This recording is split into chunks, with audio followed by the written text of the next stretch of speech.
My name is Quinn Case, and I work for the conservation team here at the Alta Environmental Center. And today we're here at our Wildcat Nursery before we start a volunteer event with our employees. Throughout the summer, we do a ton of volunteer events, some of them with employees, some of them with community members, and they're really the backbone of our operations. They help us get a ton of plants in the ground at one time. We have about 3,600 plants left. We started with 14,000 and we've gotten down to 3,600 in just a few short months. So we're planting on Nina's today. We're gonna start here at the bottom and just go up.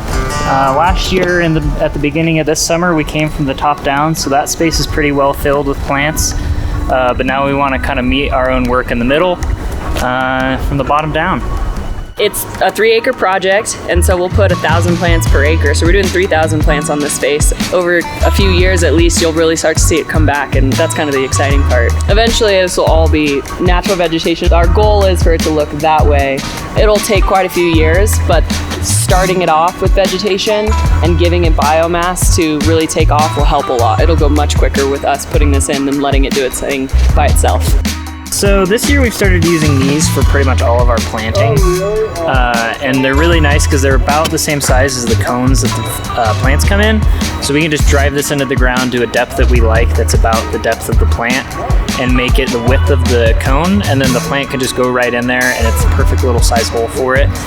So it makes the planting really efficient, which is really nice for us with how many plants we're doing this year.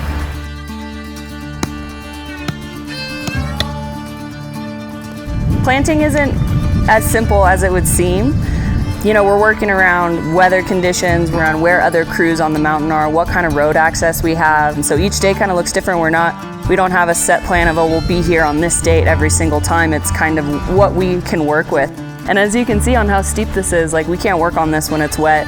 So considering all of that, the safety of our volunteers, the safety of our crew, all of that is put into play as we plan through where we're gonna go day to day. And most of this couldn't get done without our crew or without our volunteers. All of that is so important. It just would not get done. There are way too many plants, and we really enjoy it, truly. We want people to come out and check out what we're up to and how this works and what the progress looks like year to year. All of that plays into how effective we are here in Alta and as a community. We are just about to finish our third flat, which is 296 plants. It's really fun. It's nice to get out with people that I don't work with every day and get to hang out with them, and just to get people out that don't normally get to do this kind of stuff. I definitely take it for granted sometimes that I get to come out and plant on the mountain every day, and not everybody gets to do that, so it's fun to be able to do that with them. We have our coworkers today. We actually have IT, accounting, and software development out here with us today. We love working with our coworkers. It's super fun. It's really a cool way to get to know each other outside of work. You get yourself out on a different element, kind of out of your comfort zone, and working together. Some of our favorite days is working with, not only our volunteers, but our coworkers as well. That's one of the coolest part of those volunteer events is we get people that come to every single one all summer, so we see them again and again, and there's people who have never put a plant in the ground, never even thought about gardening, but just want to get out onto the mountain. And I would encourage anybody to come out if they want to. It's a good time. It's not just wildflowers, it's tree planting, it's invasive weed pulling, it's wildflower planting, cleanup days, hawk watch, all kinds of birding walks. So if you're interested in coming out and getting your hands in the dirt here at Alta, we'd love to have you and get to know you.